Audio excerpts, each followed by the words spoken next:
Hello super Indians, मेरा नाम है प्रशांत और आज के वीडियो में बात होगी कि एमसीयू में घोस्ट राइडर वो घोस्ट राइडर नहीं है जो हम सब ने देखा है। यानी हो सकता है कि एमसीयू में ना तो जॉनी ब्लेज हो और ना ही रॉबी राइस, बल्कि एमसीयू हमें एक नया ही घोस्ट राइडर दे दे। तो बिना किसी देरी के चलो शुरू करते हैं।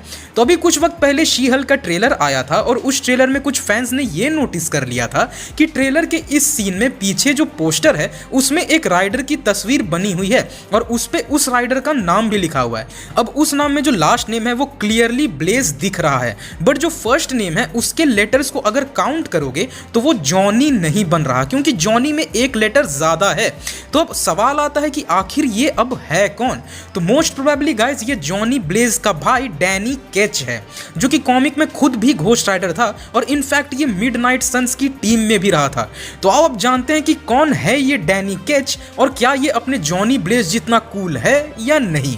डैनी केच जॉनी ब्लेज का अपना भाई है, बस फर्क ये था कि जॉनी के भाई यानी डैनी और उसकी बहन के पैदा होते ही उसके माता पिता इन बच्चों को एक विधवा औरत को दे देते हैं, जो कि डैनी और उसकी बहन को पाल पोस के बड़ा करती है और उसी औरत के नाम से डैनी को केच सरनेम मिल जाता है। बट एक्चुअली में वो भी डैनी ब्लेज ही है। बट टर्निंग वहां आती है जब डैनी एक हैलोवीन की रात अपनी बहन बारबरा को घुमाने ले जाता है। वो बारबरा को एक ग्रेवयार्ड में ले जाता है ताकि वो उसे फेमस मैजिशियन हैरी हुडीनी की कब्र दिखा सके। अब जब वो वहां पहुंचते हैं देन वहां पे दो गैंग्स के बीच झड़प चल रही होती है, जिनमें से एक गैंग किंग पिन का होता है और एक गैंग होती है डेथ वॉच की। अब इस लड़ाई को देख बारबरा इतना डर जाती है कि वो चिल्ला देती है और उसकी आवाज सुन के डेथ वॉच का एक मेंबर उसके तरफ एक एरो शूट कर देता है, जो बारबरा के सीने से आर पार हो जाता है और वो घायल हो जाती है। अब डैनी अपनी बहन की बेसुध हुई बॉडी को उठा के भागता है और एक जगह आके छुप जाता है जहां उसे एक बाइक दिखती है। वो जैसे ही उस बाइक को खून लगे हाथों से छूता है वो इंस्टेंटली एक स्पिरिट ऑफ वेंजियंस में ट्रांसफॉर्म हो जाता है और बन जाता है एक घोस्ट राइडर, जिसका अब एक ही मकसद है हर उन मुजरिमों को मारना जिन्होंने कभी बेगुनाह और मासूम लोगों का खून बहाया हो। और वो फिर डेथ वॉच गैंग वालों को चुन चुन के टॉर्चर करके मारना शुरू कर देता है। अब डैनी के घोस्ट राइडर होने की सबसे खास बात यह है कि डैनी का माइंड और उसके स्पिरिट ऑफ वेंजियंस का माइंड दोनों आपसी तालमेल के साथ चलते हैं, जिसके वजह से वो एक्शंस सही तरीके से ले पाता है। वहीं अपने घोस्ट राइडर के करियर के शुरुआत में डैनी की भिड़ंत खुद जॉनी ब्लेज से भी हो चुकी थी। जब जॉनी ने डैनी को ज़ाराथॉस समझ लिया था और उसे मारने आ गया था, तब जॉनी ने जाना कि नहीं ये ज़ाराथॉस नहीं है बल्कि कोई और ही स्पिरिट ऑफ वेंजियंस है, और फिर खुद जॉनी ने उसे इन्वाइट किया था मिडनाइट सन्स की टीम को ज्वाइन करने के लिए। तो अब आते हैं कि एमसीयू इसे किस तरह इस्तेमाल कर सकता है। देखो गाइस, डैनी के घोस्ट राइडर के कुछ स्पेशल पॉइंट्स बताता हूं। सबसे पहली ये कि उसका अर्ली लाइफ बड़ा सादा है, यानी डैनी कोई खास काम करने वाला बंदा नहीं था, इसलिए उसकी अर्ली लाइफ को रेटकॉन करना काफी आसान है। अब पॉपुलर कैरेक्टर्स जैसे जॉनी ब्लेज ही ले लो, इन सब के अर्ली लाइफ या स्टोरी को रेटकॉन करने से काफी बार लोग नाराज हो जाते हैं कि भाई स्टूडियो ने स्टोरी क्यों चेंज कर दी यार। देन डैनी जैसे कैरेक्टर को लाने से एमसीयू उस प्रॉब्लम से बच सकती है। दूसरी खास बात, डैनी की जो रीजन है घोस्ट राइडर बनने की वो समवेयर जॉनी ब्लेज के रीजन से ज्यादा कंपेलिंग है।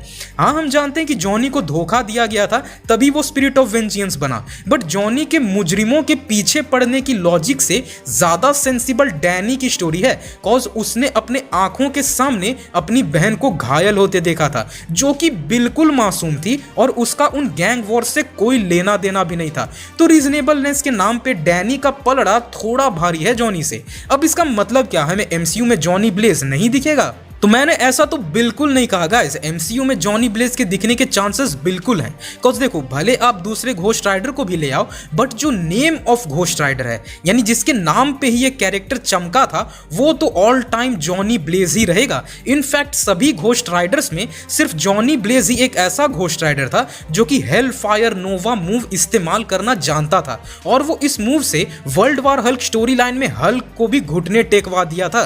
वहीं Johnny Blaze as a mentor rider भी यूज किया जा सकता है फ्यूचर के घोस्ट राइडर के लिए, यानी डैनी के लिए। कॉज दोनों ही घोस्ट राइडर होंगे, देन इसमें बताने की जरूरत नहीं कि जॉनी ज्यादा एक्सपीरियंस्ड होगा। अब आप सवाल करोगे कि भाई तुझे रॉबी से क्या प्रॉब्लम है, तो देखो प्रॉब्लम कुछ नहीं है, बट बात आती है स्क्रीन प्रेजेंस और फेमिलियरिटी की। आई मीन रॉबी भी एक कूल घोस्ट राइडर है, बट उसका जो तरीका है वो घोस्ट राइडर के असल एसेंस को मिस कर देती है, यानी एक राइडर होने का। रॉबी घोस्ट राइडर कम और घोस्ट ड्राइवर ज्यादा है। एंड ऑफ कोर्स भाई लोग, एक खोपड़ी वाला इंसान जलती हुई बाइक चलाते हुए ज्यादा कूल लगता है एज कंपेयर्ड टू एक जलती हुई कार।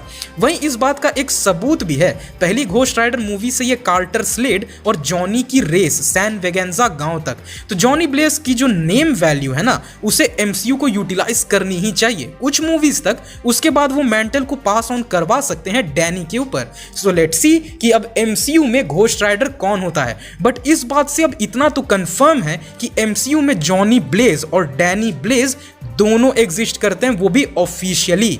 तो अब बस इंतजार रहेगा कि एमसीयू कब घोस्ट राइडर को ऑफिशियली स्क्रीन पे इंट्रोड्यूस करवाते हैं।